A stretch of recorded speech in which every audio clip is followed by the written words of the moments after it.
የትግላችንን አቅጣጫም አስመልክቶ የተሰጠ ወቅታዊ መግለጫ ሰኞ ነሐሴ 11 2007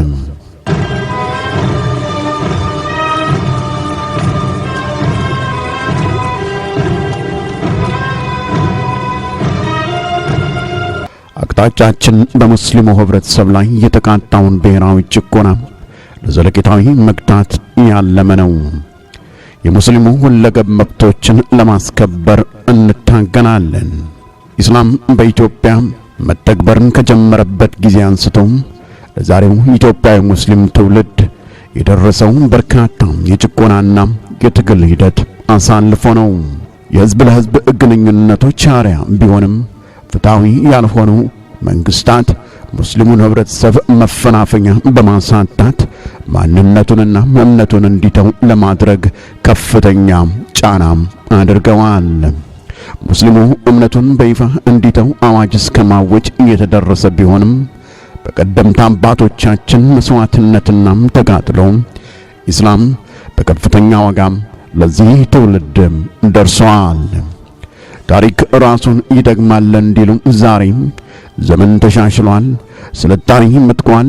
የሰው ልጆች በጋራ ህገ መንግስታዊ ጥላ ስር ያለ መድሎ በእኩልነት መተዳደር ጀምረዋል በሚባልበት ጊዜ ላይ ብንሆንም ራሱን በበደል ዙፋን ላይ ያደላደለው የኢትዮጵያ መንግስት ተግባራት ስለ ብሔራዊ ጭቆና ዳግም እንድናስብና በገዛም አገራችን እንደ ቀደምት አባቶቻችን ሁሉ ባይተዋርነት እንዲሰማን ለማድረግ አስቦ መንቀሳቀስ ከጀመረም ውሎ አድሯል።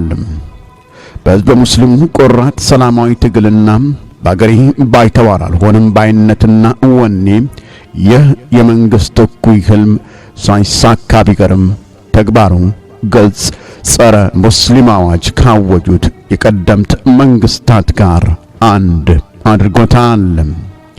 ስልጣን ላይ ያለው አገዛዝ የአገሪቱ ግማሽ አካል የሆነውን ሙስሊም ህብረተሰብ መከተል ያለብንን የእምነት መስመር ይፋዊ በሆነ መልኩ ከመምረጥም አንስቶ የሙስሊሙን ህብረተሰብ ተቋማት በመንደቅ ለፖለቲካ ሽሞኞች ሰጥቷል።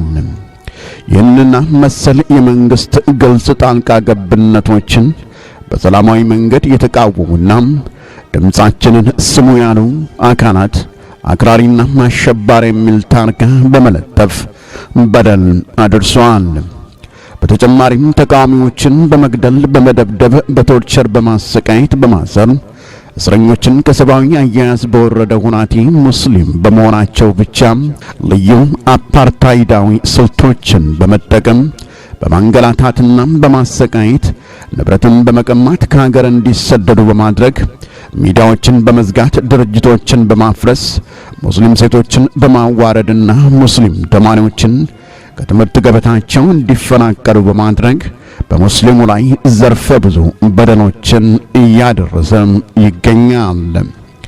ይህም አልበቃ ብሎ ለቅሬታዎች መፍትሄ ለማፈላለግ የሙስሊሙን ህብረተሰብ ውክልና ይዘው የተንቀሳቀሱ በሂደቱም በአገራችን ታሪክ በሰላማዊነቱ የሚወሳ አኩሪ ስራ የሰሩ ንጹሃን ዜጎች ላይ ያደረሰባቸው የ3 ዓመታት ስቃይ አልበቃ ብሎ አገዛዙ በዜጎች ላይ የሚያደርሰውን ጭቆና የፍትሃዊነት ካባ የማልበስ አገልግሎት የሚሰጠው ፍርድ ቤቱ ያሳለፈባቸው እስከ 22 ዓመት የሚደርስ የስር ውሳኔ ደግሞ መንግስት ሙስሊሙን ህብረተሰብ ከመናቅም ባለፈ ሙስሊሙ ህብረተሰብ ብሔራዊ ጭቆና ታውጆብኛል ብሎ እንዲያምን አስገድዶታል። በመንግስት አጠቃላይ ፕሮግራም ውስጥ የሚካተተው ሙስሊሙን አግላይ የሆነም የኢኮኖሚና የፋይናንስ ስርዓትም ይህ ነው የማይባል ቁጥር ያለውን ሙስሊሙን ለሥራ አጥነትና ለስደት እየዳረገ ነው። በአጠቃላይ ይህ የሚያስገነዝበው መንግስት በሙስሊሙ ላይ በረጅም ዓመታት የታቀደ የብሔራዊ ጭቆና ፕሮግራም እንዳለ ነው። ምንም እንኳን ላለፉት 4 ዓመታት 3 መሰረታዊ ጥያቄዎችን አንስተን ድምጻችን ይሰማ ብለን ፍጹም ጨዋነት በተሞላበት ሁናቴ ብንጠይቅም በአንጻሩ መንግስት 3ቱን ጥያቄዎች ከመመለስ ይልቅ ከጊዜ ወደ ጊዜ ሙስሊሙ ህብረተሰብ ላይ ያለውን ንቀትና እኩይ ተግባር እያበራከተም አጠናክሮ በዘመቻ መልክ ቀጥሎበታል። እኛም የበደሉን ልክ በመረዳት ጥያቄዎቹን በ3 ገድቦ በማስቀመጡ ምላሽ ከማምጣት ይልቅ መንግስት በሙስሊሙ ህብረተሰብ ላይ አጠናክሮ እያቀጣጠለ ላለው ብሔራዊ ጭቆናም እየዳረገን በመሆኑ ትግላችን ሁሉን አቀፍ የሙስሊሙን መብት በዘለቄታዊነት ማስከበር ወደሚችልበት የትግል ምዕራፍ መሸጋገር ይኖርበታል። በዚህም መሰረት ካሁን በኋላ የሚኖረን የትግል አቅጣጫ የተቃጣብንን ብሔራዊ ጭቆና ለመግታት የሚያስችል መንግስት የጀመረውን የጥፋት ተልዕኮ ከማስቆም ጀምሮ የሙስሊሙን በአገሩ ላይ ያለውን ሙሉ መብት በዘለቄታዊነት እንዲከበር የሚያስችልና ለረጅም ጊዜ የሚዘልቅ ሁሉን አቀፍ እንቅስቃሴ ይሆናል።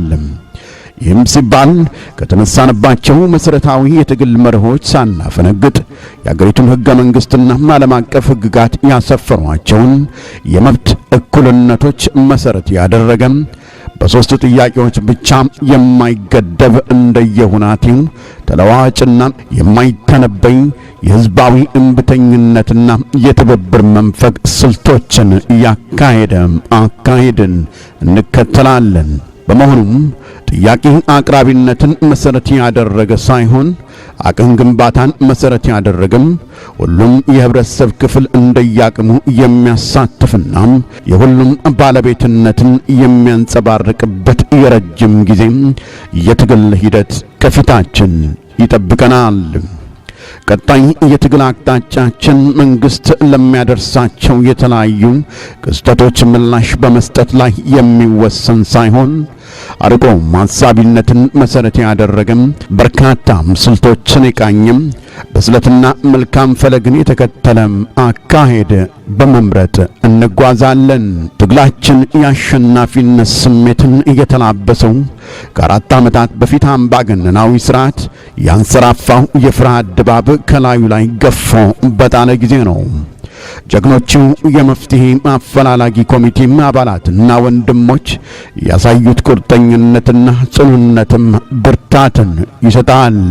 በእነሱ ላይ የተጣለባቸው እሳት ለኛም የቁርጠኝነትና የረጅም ወኔ እንጂም የተስፋ መቁረጥ ምንጭ አይሆንም። በተጣለባቸው ቅጣት ወኪሎቻችንና ወንድሞቻችን አልተደናገጡም፣ አልኮመሸሹም። የኮመሸሹትና የተደናገጡት አንባቢዎቹ ዳኞች እንጂ ጀግኖቻችን አልነበሩም። ይህ ፍርድ ለበደል አድራሹ የውድቀትና የሽንፈት ምልክት እንጂ ሌላ አይደለም።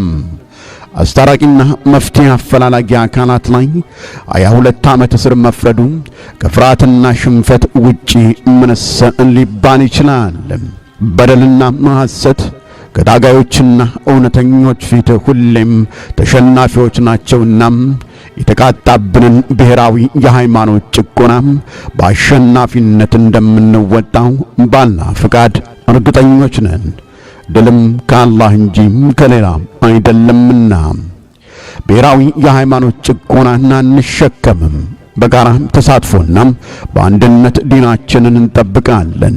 ትግላችን እስከ ድል ደጃፎች በአላህ ፍቃድ ይቀጥላል። ድምጻችን ይሰማ። አላሁ አክበር።